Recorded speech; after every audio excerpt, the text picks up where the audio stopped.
There's 2 games Saturday, 2 games Sunday, and a lot of information to decipher. That's why we get some of these key spread lines out to the public. We've been tracking all week long these lines, the totals, and the weather conditions. One last time, we do it on a Friday, Sunday, 3 o'clock kickoff. That's the Houston Texans, a dome team coming into New England to take on the Patriots. Drake May taking on C.J. Stroud. This line opened up the look-ahead numbers at -2.5. But, Joe, we've held strong all week long at -3 as a favorite towards the New England Patriots and a total of 40.5 points. Some key injury situations that will keep the people abreast of. But more importantly, looks like New England's going to close as a favorite on Sunday of 3 points. What's that spread line for you? And I mean, we learned yesterday, Donnie, late that Nico Collins was officially ruled out. And listen, the numbers bear it. Having Nico Collins on the field for C.J. Stroud has been big for that offense all year long. He is that home run hitter. Without him, not so much here. So that's a big loss. We did see some threes there. We saw a couple of 3.5s pop in, but it appears, Donnie, that 3 is going to be the number here. Now, we're still waiting to hear if Christian Gonzalez is a go. He, too, suffered a concussion. We're waiting to see if he's going to be out of the concussion protocol. But from all indications are that he is trending much better than Nico Collins was, who suffered 2 within 6 weeks, which is not a great situation there for him or the Texans. But I think what you see here, Donnie, is likely what you're going to get. Don't expect any crazy movement one way or the other. Big time as well. The weather conditions, they're updated here on a Friday, 35 degrees at kickoff here. Some precipitation now in the forecast of around 20%, but shouldn't be bad. Wind conditions, negligible, I should say. Around 5 degrees, wind speeds at 5 miles per hour. How about that? Trying to get through this because I got to get to this next one, Joe. 49ers and the Seahawks. I woke up this morning and said, okay, let me just do a quick background check on this game and find myself that Sam Darnold injured himself, his oblique, on the off week, Joe. This line currently still sits at a -7 and a total of 44.5. What is the deal with Darnold? Are we making too big of a deal out of this? Or could this shift the momentum of this game to the San Francisco 49ers because your signal caller can't throw the ball deep? What are we making of this spread line here? Well, Darnold said he felt something in his oblique during the practice yesterday. So all of a sudden now he lands, and there's not a lot of injuries to report here on the Seattle side. Now, Cross was always the stud offensive lineman for them, the guy that, protects the blind side of Darnold. It looks like he is a go. He missed the final couple of weeks of the regular season. So that's a big get for them. But now he might not be protecting Darnold is basically what they're saying. But they are saying there's a very low percentage, probably closer to 0, that Darnold won't be playing. However, we do know the comeback for Fred Warner will have to be shelved this week because they have ruled him out for the 49ers. Now, all in all, with that story, Donnie, we saw 2 things happen. Most of the 7.5s disappeared in the market. It's a flat 7. And now also we're starting to see a little bit of under money, a lot of 44.5s in the market, but certainly worth keeping an eye on here before kickoff. Absolutely it does. Now, here's the thing I do appreciate, though, because a lot of the times the organization will be like, hey, if they find out, we'll probably pay $1 million fine. Did you hurt yourself? We can't release that information. So at least you have that. But then now you have the information. The heck do you do with it? Like, Darnold could go out and throw 35 times and be just fine as he told you. There's no chance he's not playing. Or it's like, hey, third pass of the game. Doesn't look like he's coming back out for the second series. Like, I don't know what to make of this. So you better keep your ears and your nose ready to go on this one and sniff out that bad information. We'll try to keep you abreast right here on the Sports Grid Network. 4:30 p.m. start. Buffalo and Denver. Josh Allen heads to Elevation to take on the Broncos. This line, as we told you, Joe, opened up as a favorite towards Buffalo to start the week. Now the favorite is towards the Denver Broncos in a total of 46.5. Can't wait to watch this one play out here. Buffalo and Denver. What's your spread line here? A lot of ones, a lot of 1.5s here. It might even climb to 2. However, my friends in the risk rooms there are telling me they are anticipating a ton of public money to come in over the weekend, Donnie, before this game kicks and back Buffalo. Buffalo remains the most public side this weekend here. It was last weekend. Now, will it be enough to move this thing one way or the other? They don't think so. It's a clear divide here. The public loves Buffalo, but the pros appear to be on the Denver Broncos. So if you like Buffalo, teaser opportunity here to get up and over a touchdown. Let's get ready after it. It's a Football Friday. It's the early line, rising and grinding, having some fun, getting you ready for the weekend. That's what we do. It's Donnie Rightside. It's Joe Ranieri. Let's bring in Tom Vecchio here because we got a lot of topics to get to today, Tom. How are we feeling on a Football Friday? It's going to see 4 games this weekend. Highly impactful situations.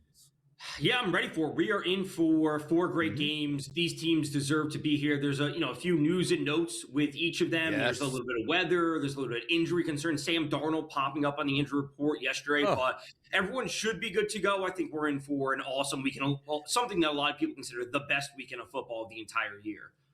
Tom, we've done a lot of shows together, a lot of baseball shows. Like, okay, look, give me the lineup here. I know who's pitch. I know the bullpen. I know who's healthy he is. Let's make the best available picks we can make based on the information we have. I'm getting the curveball right now, Tom. That Saturday night game, San Francisco and Seattle. I did not have my bingo card. A bye week followed by a week of practice. Sam Darnold goes, I got an oblique injury. I'm going to be fine. I'm going to play. And then, wait a second here. How do you handle that situation? And are you worried on Saturday night if you're a Seattle backer?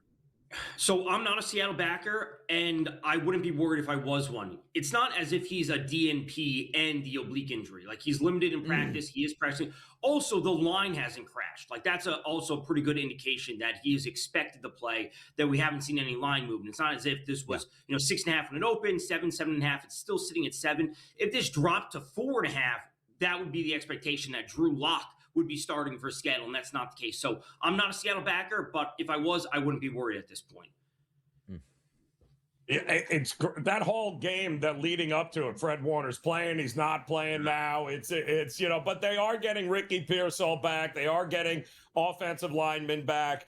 It wouldn't shock me. I don't think this is going to go back to 7.5 anytime soon, even if Darnold, I don't think you can put that back in the bag. No. But do we get under a touchdown, do you think? Are they getting healthy enough in other spots where a team in the same division, this isn't going to be as a cakewalk as everyone thinks it is? I don't think it'll move to 6.5. I think, we've seen enough time from it going from 6.5 up to 7.5 and then back down to 7. I think we've seen enough time where it's going to settle and stay right where it is. Frankly, I teased the 49ers up just because I think I'm going to get as many points as I possibly can in the division matchup. So when Denver was plus 1.5. So I teased Denver up and the 49ers up, put them together. I'm like, listen, you're going to give me a home team on Denver. Coming off a bye week in one of the best home field spots, at Mile High against a very banged up Bills team. And then you give me a divisional matchup. And yes, Seattle has one of the best defenses ever, at least according to DVOA. They're one of the top 12 ever. But you're going to give me a Shanahan-led team that is seemingly putting the piece together with a ragtag crew after the injuries. I'll take as many points as I possibly can. Tom, let me talk to you about a game on Sunday here, 3 o'clock start, New England and Houston. Very impressed with what New England has done this year, but everybody's going to tell you they don't play anybody at this point. But wins are all that matters, and they're the home team. Dome team coming outdoors, slightly cooler temperatures in New England that we're going to get. But understand this. If Nico Collins doesn't play in this game, it looks like he's not going to play in this game. What does that do to a Houston offense that is already challenged? And also the game plan for this game as it sits at 40.5. Can you trust Houston, or are you looking more New England in this one? I can trust Houston because their defense is amazing. And, what we saw on Monday night, we can't expect the same thing from Kirk to go for 100-plus yards. It has to be, he does his thing, gets into the 50s, Dalton Schultz, Higgins. We get more on the ground from Woody Marks. Like, it has to be everyone doing a step down the line to collectively bring together, let's call it, maybe 2 touchdowns? Or a touchdown and 2 field goals, and their defense can obviously hold the Pats. So it has to be a rising tide lifts all ships for Houston if we do see Nico Collins not play, which he's not expected to at this point. So I think Houston is live for the upset just because their defense is so good. We saw Drake May in the offense really struggle. And the Chargers are a good team. They weren't great by any stretch, but they also hadn't played anyone, the Pats, that is. So now they're facing a really tough test. I expect this to be a very slow, drawn-out game. So if it comes down to, and it looks to be a close game. I mean, everything that we're seeing here with Houston and the Patriots. But if it comes down to it, final play, like which quarterback and which offense do you trust more to get it done? I I trust Drake May just because I think there's better weapons and the offensive line is better, but it's also a tough thing where, CJ Stroud is putting together wins like in spite of his offensive line or in spite of the talent around him or the lack of talent around him. I would trust Drake May, and you give me a home team at, an outdoor team at home, I would have to trust that. But it's not close. And I think the line should be 2.5, really. Tom, how about those cardiac Bears getting 3.5 points at home, cold weather conditions, the Rams on the road again? But I find myself where the eyes deceive you at times. Like what looks like good handicaps go up in flames because something just clicks with the Bears where Caleb Williams goes off script and he's absolutely unstoppable in the fourth quarter. The Rams are a better team overall than the Green Bay Packers. We can call it that, but something is about the Bears. Are you looking at this Bears game with a possible chance to win, or is it like, you know what? I'm going to let talent decide this one and the Rams should do it? I think the Bears have to be live to win. Like thinking that they're not live to win, I think would be wrong. Like Stafford's dealing with this finger issue after he hit it on a helmet. That immediately leads me to looking to Kyron Williams and Blake Corbin in the backfield. It's going to be super cold there. There's going to be a little bit of wind, a little bit of snow. It's not going to be a snow game. There's going to be some amount, but it's a classic Chicago January football game. For the Bears, what I said about them last week was after the game, they learned quickly. Like they looked like they were getting out-coached for the first 3 quarters, and they remedied that quickly. A rookie head coach, a young quarterback, and they had to learn on the fly, but they got it done. As I've said before, Chicago cannot fall behind by 14 or 17 points versus the Rams. The Rams are better than the Packers, so if the Rams do get out ahead, then they will find a way to seal it. Chicago has to stay close, and if they stay within a score or 10 points, they'll be live to win it the whole time. It's a football Friday, which means we got to get to the football. Joe, you're going to wake up tomorrow on a Saturday and be like, ooh, what a beautiful day it is. Well, Joe's down in Florida. He's going to have 80 degrees. So I'm going to be up here in New Jersey in studio, and it's probably going to be snowing here. So I guess I lose that end of the bargain. But I don't lose out on a great day of football, which starts with Buffalo and Denver, Joe. Early in the week, we talked about it multiple times already. The favorites towards the Buffalo Bills after the victory over the Jacksonville Jaguars. We haven't seen the Denver Broncos, not because they were losing games, because they're the number 1 overall seed in the AFC, and they are at home. They now are the favorites at -1.5 and a total of 46.5. Joe, talk to me about the bye week here for the Denver Broncos and Peyton, who's been around the block. Bo Nix hasn't been at this level in the NFL. Josh Allen has been at this level in the NFL. Is that going to matter here in this game? Yeah, it is going to matter. I think more so from a totals perspective, Donnie, than anything else. And listen, Sean Payton has done an amazing job. We forget Bo Nix, this is just his second season. And don't forget, Denver got absolutely destroyed in Buffalo last year in the postseason there, as Josh Allen in the second half, shockingly, basically ran over Denver, and that was the end of their season. But, he's done a very good job, Sean Payton, of limiting the danger that comes with Bo Nix as far as asking him to do a whole lot, throw 35, 40 times a game. I don't see that happening. I certainly don't see it happening early, Donnie, in this game, where I think running is going to be at a premium. Which team can dominate the line of scrimmage? Which team can run the ball? And I think Sean Payton would much rather, 3 and out, I'll punt, let my defense get the ball back, and he will be patient enough to give Bo Nix and this offense enough time to score enough points to win this game. I think this is a dead under. I know the market looks at Josh Allen and maybe Sean Payton and thinks we're going to get points. I don't. I think this thing is going to be an absolute rock fight for most of it. Yeah, it's going to be, again, a fun one to watch it play out because Josh Allen can do everything here, but he coming in this game banged up a bit here, not with an injury per se, but just that overall, hey, man, I've been carrying this rock for many weeks now. That was a tough, hard-fought, high-leverage situation victory, which came right down to the wire in a victory for the Bills that ended on an interception of Trevor Lawrence. But if you look at the Buffalo Bills, they are banged up in the secondary. Quarterback Maxwell Hairston will be out, and Jordan Poyer also will be out for Saturday's game against the Broncos, a Saturday game which Denver's coming off a bye. Buffalo played on the road last week, which meant they flew from Buffalo to Jacksonville, back to Buffalo, now over to Denver to play in the elevation. That's going to mean something here. If Buffalo can hold it together, of course they'll be in this game. It's only a 1-point line, Joe, but when you take a look at a big-time advantage, banged-up football team that played last week, healthy, rested football team that sat out last week and at home, that means a lot. Yeah, and listen, I'm a big believer, Donnie, that home field advantage matters the more that you get into the season, right? So wild card weekend, sure, it's good to have, but like we've seen there, great for Carolina's, great for covering, right? Home dogs. But as you get to the divisional round, home field advantage matters, likely because A, you've already gotten the bye, but B, you're taking on teams that already had to play, likely had to travel, and here we are again in this spot as well as the one in Seattle. So I think home field advantage alone should be worth at least 2.5, 3 points in this game. Let's talk about the game that's going to take place on Saturday night, and the questions now coming up on Sam Darnold. Here's Sam Darnold from his presser yesterday. Just in routes on air, just kind of felt a little something in my oblique. Just didn't want to push it. Wasn't the day to push it, so that was it. So just came inside, got some rehab, and feel like I'll be ready to go for Saturday. That was just today. Oh, come on, Joe, come on, man. What do I make of this? Because we've all had this before, and we're not high-level trained athletes, but you go out and you say, I don't know, you're going to rake some leaves. Ooh, felt a twinge in my back right there. Let me just stop. But I'm almost close to 50 years old at this point. I'm not a highly tuned athlete here that needs to absolutely have rocket torque on passes that need to go 50 to 60 yards. Yeah, it's another question, Donnie. Which quarterback do we trust with the game on the line? Brock Purdy is 5-2 in the postseason in his career. He's been to a Super Bowl. At last I checked, you've got Sam Darnold, who's been to one postseason game, and he got absolutely destroyed by the Rams last year in Minnesota.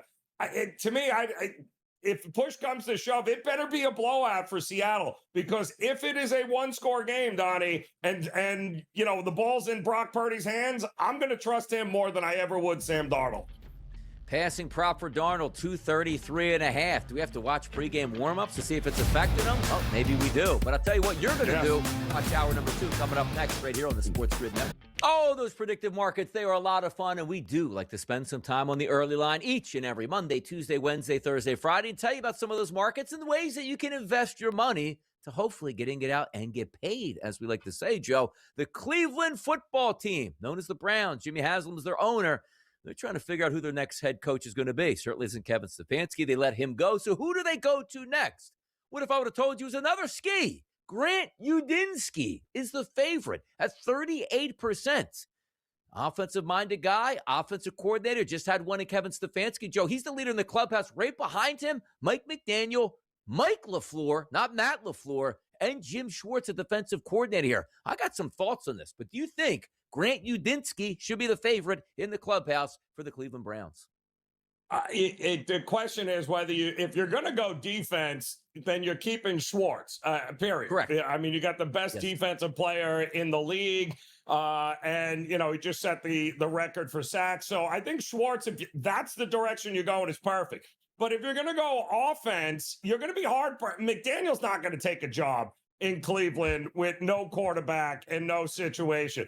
The work, you got a lot of work to do on the offensive side of the ball there. Maybe a guy like him is exactly what it's going to take to kind of weather the storm, because until you can get rid of Deshaun Watson's disgusting contract, you're going to be hard pressed to get yourself a quarterback in that on that team. So I don't mind it. I think he should be the favorite to get it. I got two looks in this race, Joe. Udinski, number one, because he's the favorite. Sometimes I like to say where there's smoke, there's fire. They're going to make a decision sooner than later. I don't think it'll be McDaniel because he's already been a head coach, because I do still think they want to keep Jim Schwartz. So I would take Schwartz at a yes number of 12 cents and also Udinski at 38 cents, because I do think if Udinski is the head coach, you also like a guy like Jim Schwartz who's been a head coach before that could sort of give him pointers but not have to worry about the offense. Let me handle the defense. Or you could just see them naming Jim Schwartz that head coach because the defense is where they lean on, and then sign an up-and-coming coordinator. The thing I don't think is going to happen is Jim Schwartz stays if Mike McDaniel, or let's just say, is the head coach, because that guy's already been a head coach, and you're not going to have Jim Schwartz have a ton of input on the overall branding of the team. So for me, Joe, give me Udinski and give me Schwartz. How about that?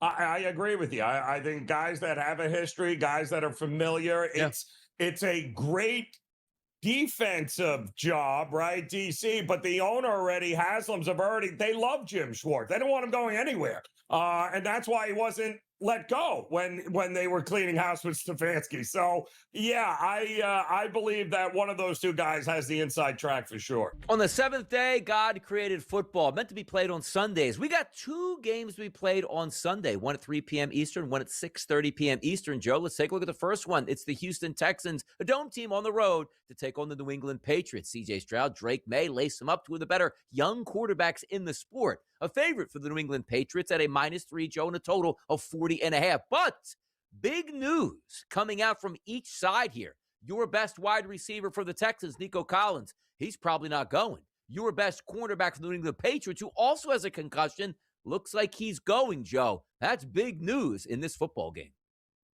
Yeah, it is big news here because, we've said it and it's been documented. If you look at the difference between this Houston offense with Nico Collins and C.J. Stroud on the field at the same time versus without him, they're not as dangerous, and they certainly, can't stretch the field for defenses to be a little bit more worried. And now you throw in the fact that you're going to have your number one defensive back there and not the number one receiver.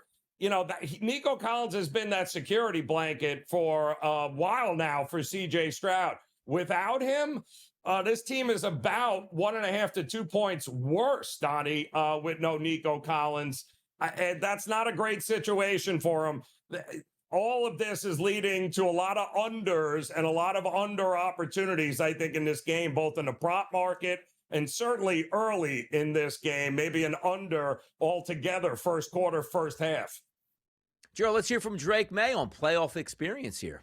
Yeah, we're just talking about, there's 24 teams at home right now. There's 8 of us, practicing and still working. And it's, he mentioned us today before practice, take a look, raise your hand who was still practicing this time last year.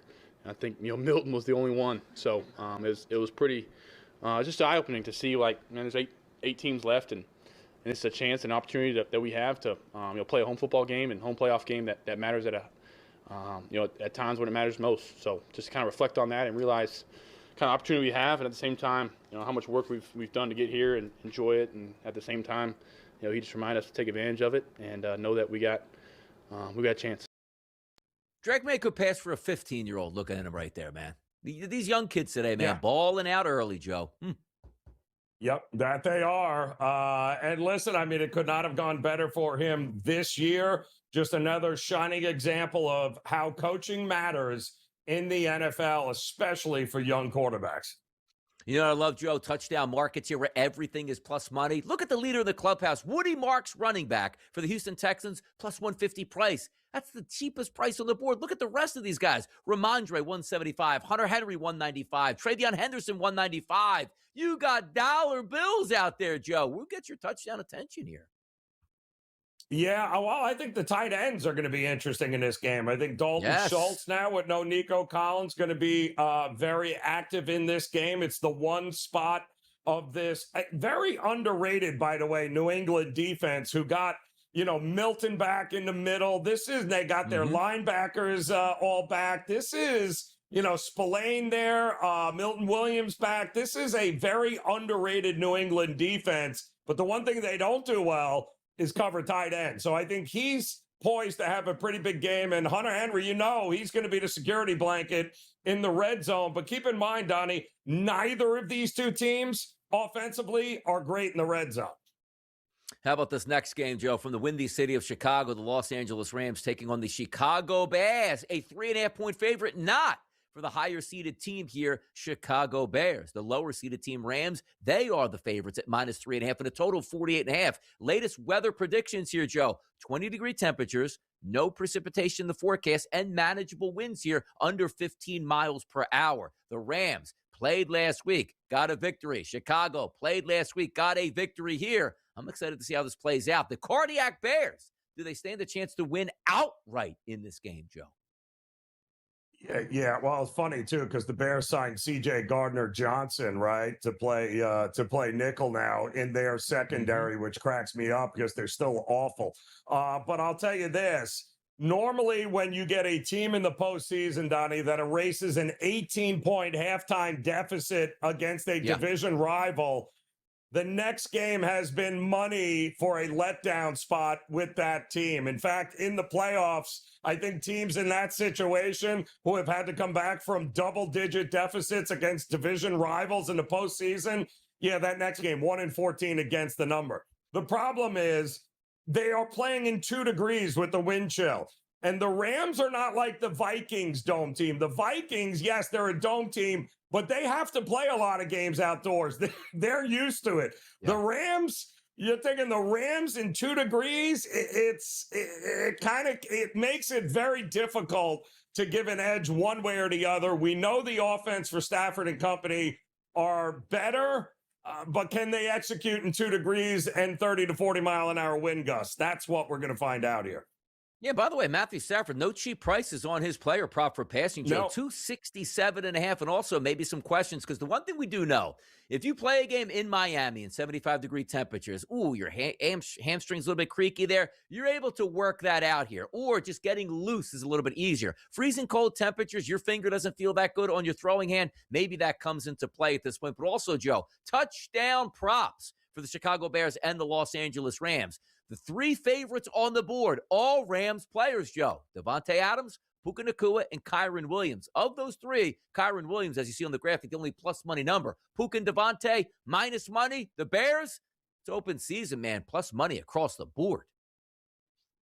Yeah, I mean, listen, death taxes and Puka Nacua is scoring a touchdown, Donnie. If it ain't broke, let's not fix it. We told you that defense of Chicago gave up 4 touchdowns to 4 different receivers of Green Bay last week. I think the receivers have a good shot of the Rams of finding pay dirt here.